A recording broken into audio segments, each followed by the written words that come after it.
पति ब्रह्मचारी। सूरज, रिया की शादी की तैयारियां शुरू कर। जी ताई माँ, चाहे कोई कुछ भी बोले, ये शादी होके ही रहेगी। नहीं चाची, बस अब एक शब्द भी नहीं बोलेंगे आप। मैं जानता हूं आप काव्या की शादी आरव से करवाना चाहती हैं, पर अब ये नहीं होगा। अब आप इस मामले में कुछ भी नहीं बोलेंगे, और ये आखिरी बार समझा रहा हूं मैं आपको।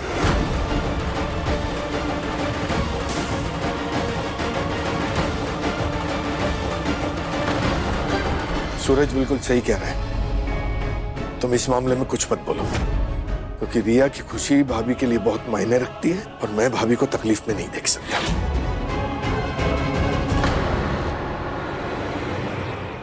सच जानते हुए भी मैं गलत रिश्ता कैसे हो जाने दूं? आई एम सॉरी पापा जी, पर आपने मुझे सिखाया ना कि गलत के खिलाफ आवाज उठानी चाहिए। अब मुझे सीधे अपनी बात ना रख के कोई और रास्ता अपनाना होगा।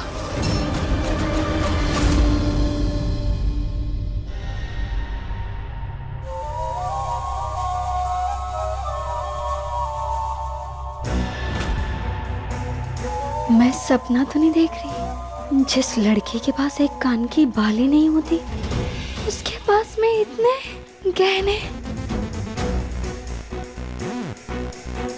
क्यों भाभी, कभी इतने जेवर देखे आपने? खैर, ये गले का हार देख रही हैं? पता है कितने का है? 2 लाख।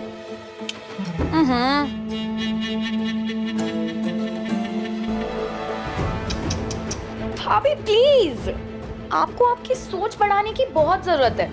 ये एक सेट पूरे 20 लाख का है, आरव जी के घर से आया है। 20 लाख? अरे अरे भाभी,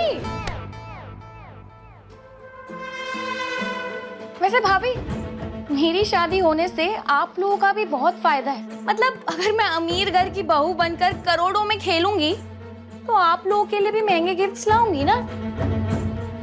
कुछ ज्यादा ही ऊंची उड़ान नहीं भर रही है रिया। कहीं ऐसा ना हो कि उस ऊंचाई से गिरने पर तू खुद को संभाल भी ना पाए। 2 बिल्लियों की लड़ाई शुरू हो, उससे पहले निकल लो मोनिका।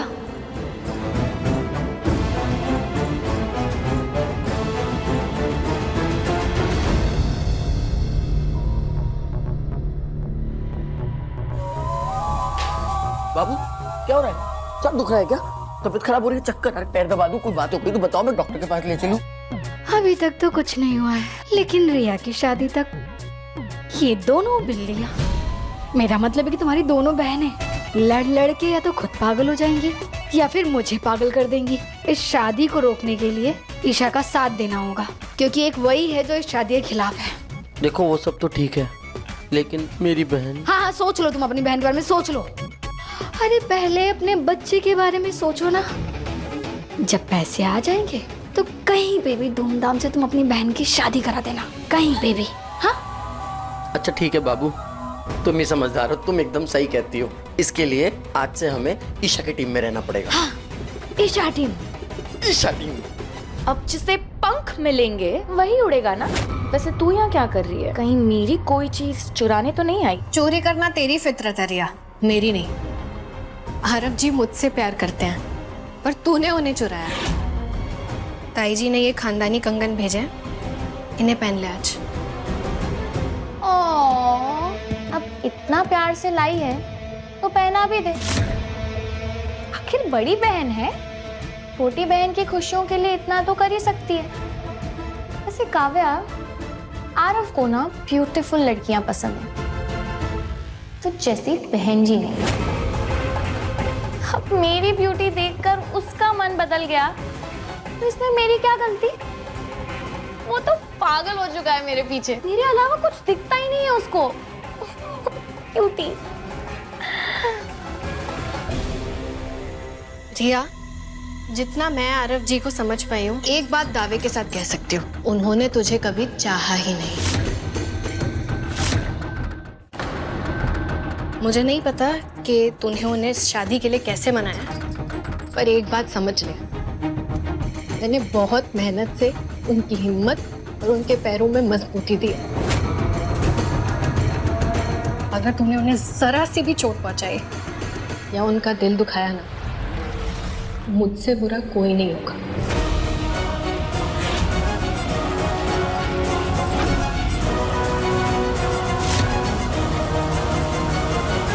काव्या, कंगन पहना दिए? शाबाश। अब एक काम कर बेटा, अदिति रसोई में अकेले लगी है, थोड़ा हाथ बटाते जाके उसका। हाँ,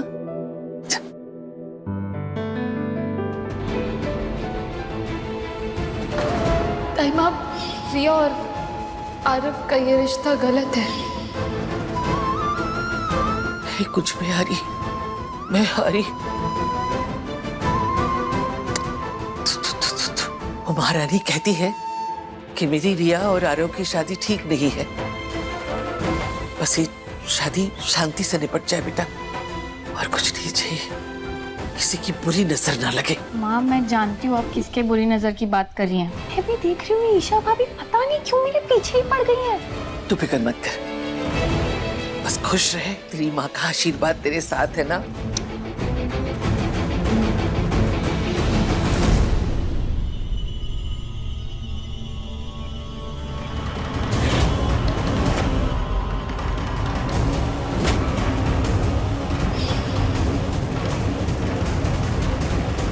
कर ली आपने सारी कोशिशें मेरी शादी तोड़ने की। अब तो सुकून मिल गया होगा ना आपको?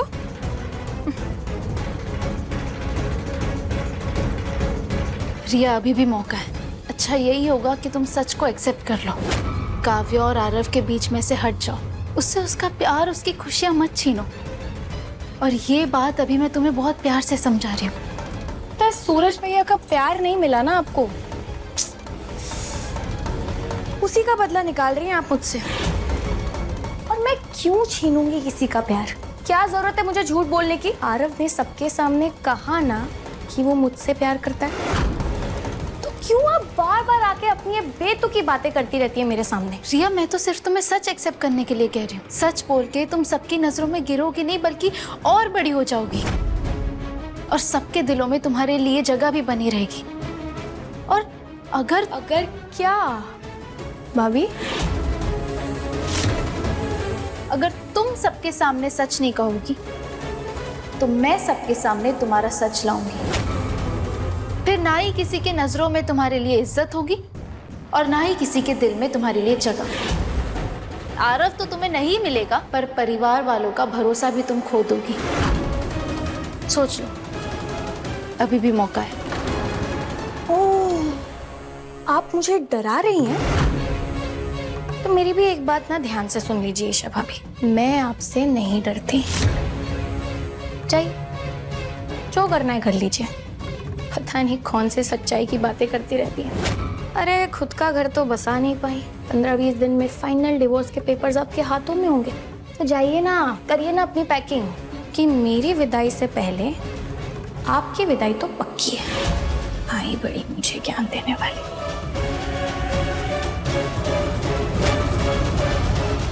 पति ब्रह्मचारी शाम 7 बजे दंगल टीवी पर।